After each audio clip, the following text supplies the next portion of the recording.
আজকে আমি কারি পকোড়ি বানাবো। এই যে বেসন নিয়ে নিয়েছি, এখানে আছে টক দই, এখানে লবণ, হলুদ, লঙ্কার গুঁড়া, জিরার গুঁড়া, ধনিয়ার গুঁড়া, আর এখানে আছে এই যে কারি পাতা, ধনিয়া পাতা কুচি কুচি করে কেটে নিয়েছি, কাঁচা লঙ্কা কুচি কুচি করে কেটে নিয়েছি। এখানে সব হলো সোমবারের জিনিস।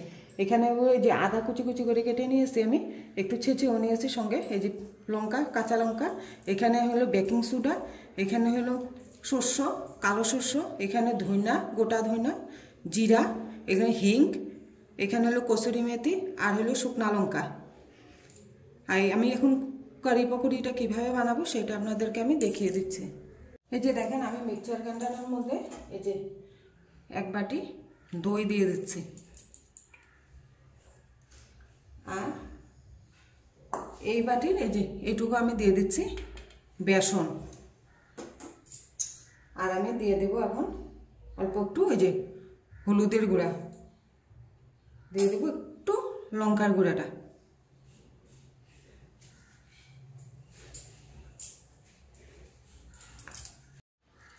আর যে এখানে দিয়ে দিচ্ছি অল্পটুকু জল। এটা মিক্সচার গ্রাইন্ডারে করলে কি হবে, জিনিসটা কি সুন্দর মিশে যাবে দই আর বেসনের সঙ্গে। এই যে দেখেন কারির এই জিনিসটা কি সুন্দর হয়েছে, যে আমি বলছি যে মিশে যাবে কি সুন্দর। এই যে দেখেন, এখন আমি পকোড়িটা কিভাবে বানাবো সেটা আপনাদেরকে আমি দেখিয়ে দিচ্ছি। যে দেখেন বেসনটা আমি নিয়ে নিয়েছি, বেসনটার মধ্যে দিয়ে দিচ্ছি অল্পটুকু লবণ,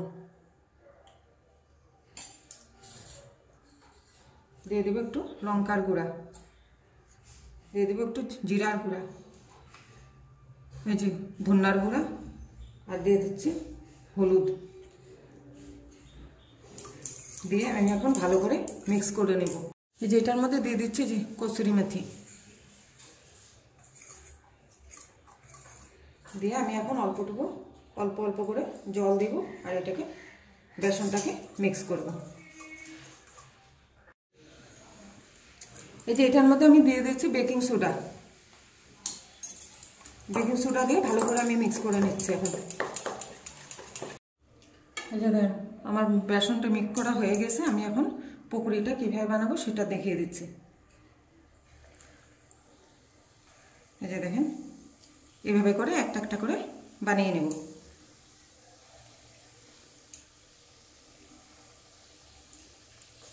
এই যে দেখেন পকোড়িগুলো কি সুন্দর হয়েছে, আমি পকোড়িগুলোকে নামিয়ে দেব।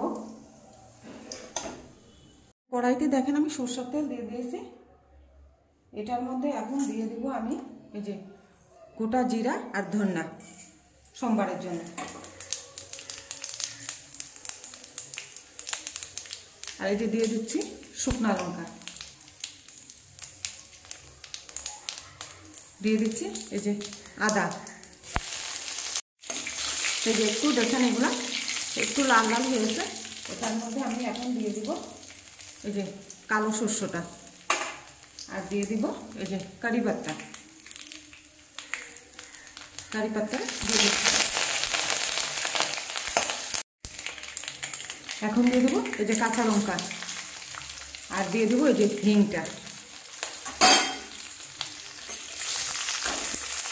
দেখেন সব মশলাগুলো আমাদের ভাজা হয়ে গিয়েছে, এখন আমি দিয়ে দেবো এই যে বেসন আর দইয়ের যে মিক্সটা বানিয়েছি সেইটা আগে দিয়ে দিচ্ছি।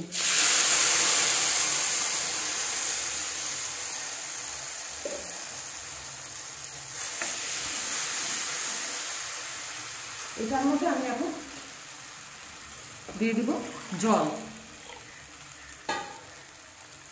এই যে দেখেন জলটা দিয়ে দিচ্ছি, জলটা বেশি করে দিতে হবে।